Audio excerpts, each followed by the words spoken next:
How to log in into another account in Instagram without password. Hi everyone, this is Kate and welcome back to another video. And on this video we will see how we can log in into another account in Instagram without using password. So without further delay, let's get started. First of all, launch the Instagram application in your mobile device. So once you're on your login page, now in order to log in without using your password, right under the login button, tap on forget password. That's gonna take you to a different page that is find your account. Now here you have to enter either your email or username of your account.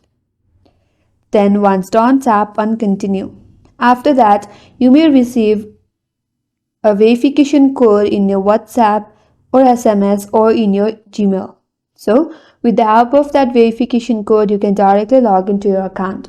And that's all for today's video. Hope this video was helpful, and if you are new to our channel, consider subscribing.